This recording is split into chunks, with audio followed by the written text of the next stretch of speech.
Hi, this is Alex Roth, reviews editor for TechRadar, and I'm here with... Will O'Neill. I'm the editor-in-chief of TechRadar. And this is Xbox One versus PS4. So let's just dive right in and get into the Sure. design, the physical make of the hardware. So right off the bat, you can tell the Xbox One is a whole lot bigger than the PS4. It looks like an old radio tuner from the 90s. It looks like my cable box more than it does like a gaming system. And you're also not the only person to bring up or complain about the size of the Xbox One. But the thing is, it is kind of designed to replace a cable box or a satellite box. So that kind of makes sense to me. I also don't have a problem with it because, I mean, unlike some people, I'm not going to carry my console around. So I'm just going to take the thing out of the box, put it inside my cabinet, hook it up, and leave it there. I actually don't like this power button over here because whenever I push it, it's not really like it's a standalone discrete button, but it kind of pushes the whole panel. Yeah. And that sort of feels a little bit cheap to me, but you know, I guess it's also not really designed for you to use that button. You're supposed to basically control the whole thing via connector with the controller. Now, we were at E3 when the PS4 was officially unveiled, and there's a lot made of its asymmetrical design. It's a very slick looking device. It's cool looking. It looks very cool. But then there's also the form over function. Yeah. One thing that I noticed, bringing it back and forth from the home to the office a lot when I reviewed it was, sticking my head in my entertainment center. It actually, this slope makes it just that much harder to get at the ports. So yeah, that's a little bit of form over function. But it is nice that you can keep it on its side. That is cool. They do sell a separate stand to keep it more stable, which I would advise, especially if you're in earthquake country we're here in like earthquake California. country and things fall down. So yeah, for safety's sake, we're keeping it like this. Let's go ahead and get into the interface of the two systems.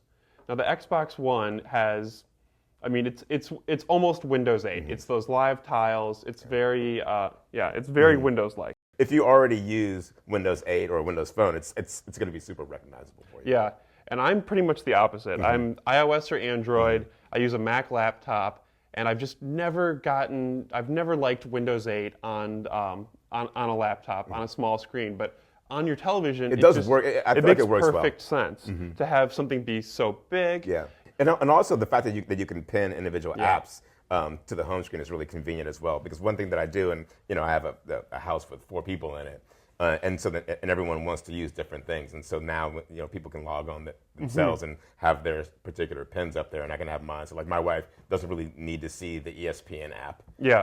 But like when I log on, the first thing that pops up is the ESPN app because I do that pretty much all the time. Yeah. The PS4's interface, on the other hand, is incredibly streamlined.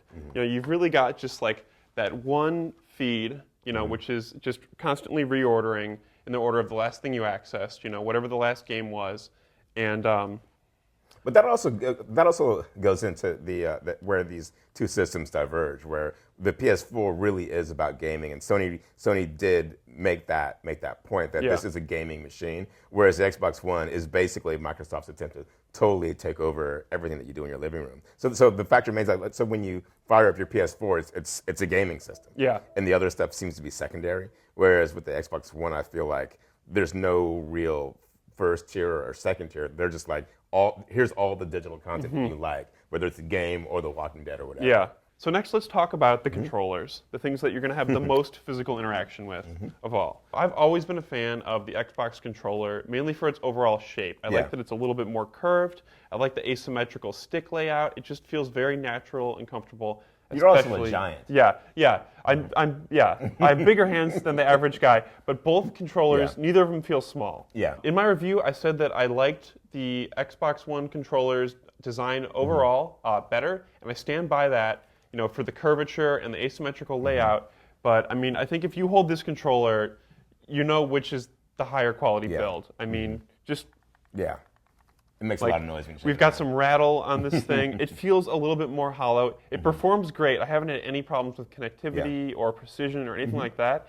And the new, more contoured sticks feel great. That feels like something you'd get on like a third-party, expensive peripheral. Now, one thing that I also like about the PS4 controller is that Sony actually stuck with their older design of actually having all of them have rechargeable batteries. Yes. And they all connect via USB, so you don't have to waste money on AA batteries, which is a drag. And you really do need it because I've noticed the DualShock 4s drain an awful lot faster than the DualShock 3s. So it's a good idea to basically always have one on the dock charging if you can. And the touchpad. Now, there really haven't been a lot of games that use it very well yet. You know, it's come off as a little gimmicky in some things, but I think there's huge potential here for like, you know, flipping through a massive menu in an RPG, like your inventory. And it's also you know? early, you know, with people experiencing the PS4. Yeah. So that's the kind of thing that I imagine that there's going to be, like you say, more things that take advantage of it going forward. Yeah, and it'll be good for casual games. I mean, it's just a great little feature that they've plugged into the controller without really having to mess the design up at all. And also, compared to the PS3 controller, I think it's a big improvement. It feels more solid overall. The curves are better. The bigger, you know, longer, easier to grab triggers. That was a great decision. Spacing the analog sticks out a little bit more. And like this is probably something you never even did on the PS3. But if you brought the two sticks together like this, you could actually like knock. When he's playing Geometry Wars. Yeah, Geometry Wars, something like that. Any kind of top-down shooter, maybe you could actually kind of knock your thumbs together. And now that they're spaced out just a little bit further, it's not going to be an issue. Comparing the Xbox One controller to the Xbox 360 controller, the bumpers are a step backwards. They're way clickier, and I feel like you have to put a little more effort into holding them. You know, the 360's bumpers were just something I never even thought about, but as soon as I started clicking these, I was like, about it. oh, this feels like a mouse that came with my computer. Like, this doesn't feel great. All right, the next part of our discussion is about the cameras, the new Kinect and the PlayStation camera. Now, once again, we've got sort of big versus little again. And in this case, I mean, it's quite warranted. The Kinect just does a whole lot more that the PS4 camera does not. But it's debatable whether or not you actually need it. For navigating the home screen and the menus and all that, Kinect is great.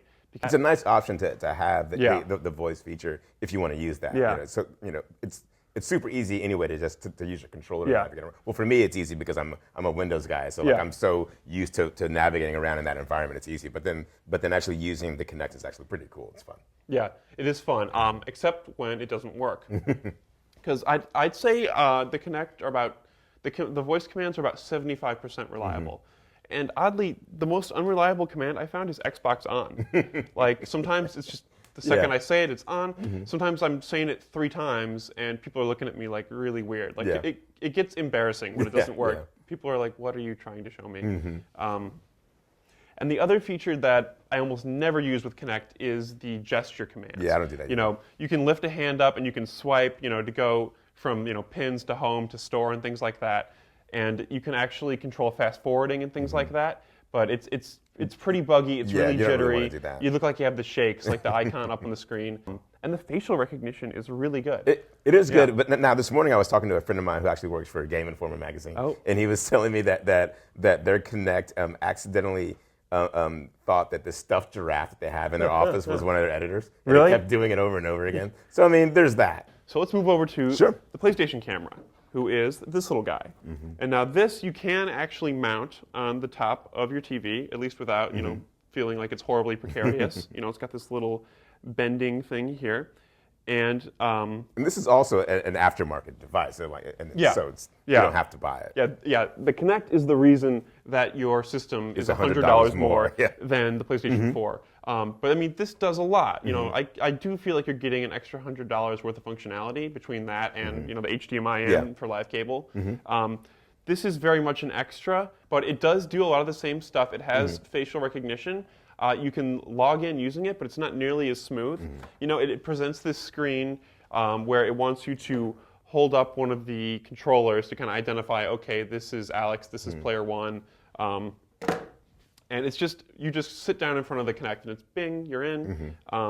The AR drone minigame, where you can which, you know, uses the camera to put you up on the screen and your living room, and you can kind of shoot all these little robot guys out of the controller and then vacuum them up. That's fun, but really it's a showroom feature. It's something that you show to your friends when they come over when And then you never just do got it the again. PS4.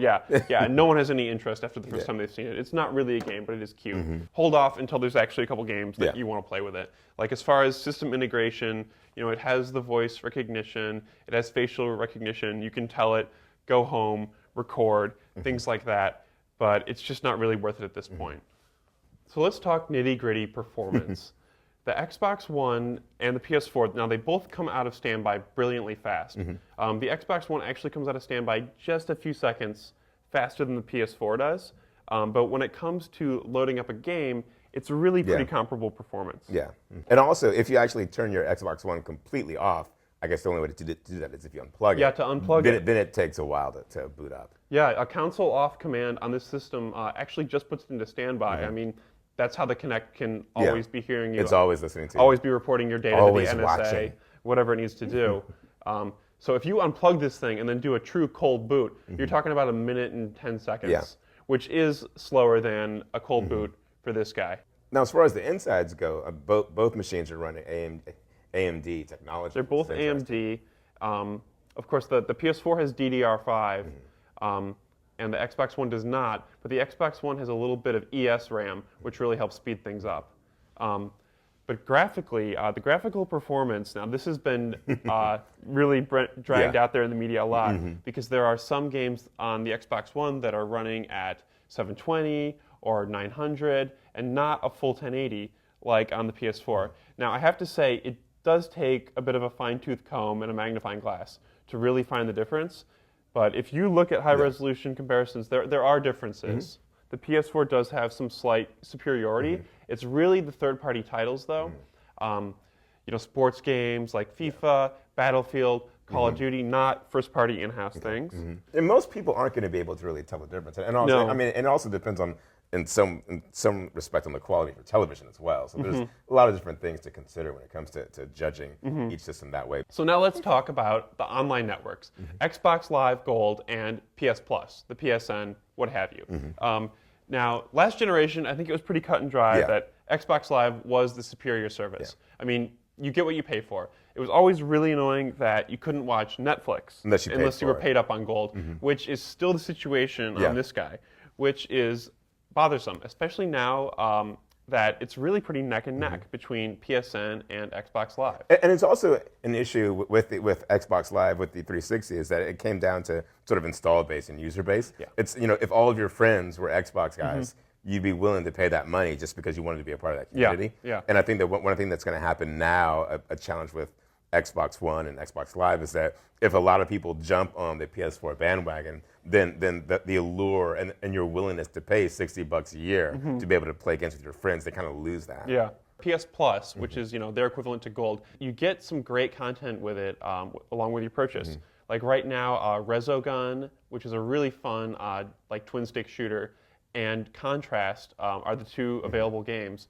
And your PS Plus also applies to any other devices you own. Like I have a Vita, and Hotline Miami, and a couple other great games. Some of the best games on the system right now are the freebies that you can download. And that also it brings up another issue when it comes to getting freebies. With Xbox Live Gold, they will give you occasional free games, but like last week, they were giving away like the original Gears of War. Yeah. And like who doesn't already have that? But I think that one of the issues that they have is that if you pay $400 or $500 for a console, you sort of feel like you should be able to watch Netflix or Hulu Plus, services that you're already paying for anyway, through that system. So the fact that they're sort of gouging you for some more money, it kind of leaves a bad taste in your mouth. But at least with the PS Plus, you're actually getting content. It's more of a value add than it is sort of like sticking it to you. And now we do have the additional subscription. Multiplayer is behind the paywall now, but when the system's already $100 cheaper, it's a little bit easier to stomach. And the free games.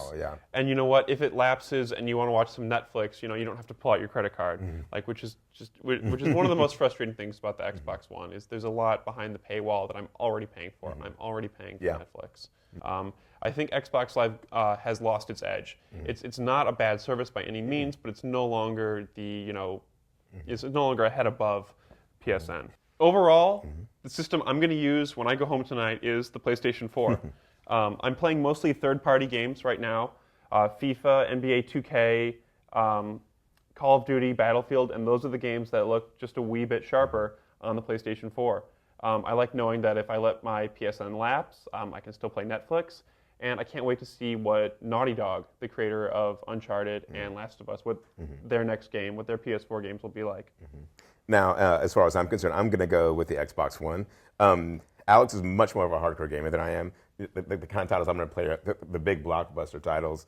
But I'm also going to use my Xbox One for a lot more than just gaming. So, and that's a big deal for me.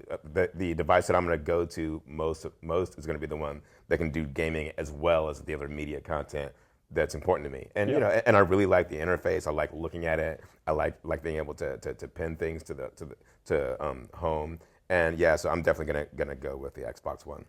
All right, there you have it. I'm Alex Roth. Thanks for watching. And I'm Will O'Neill.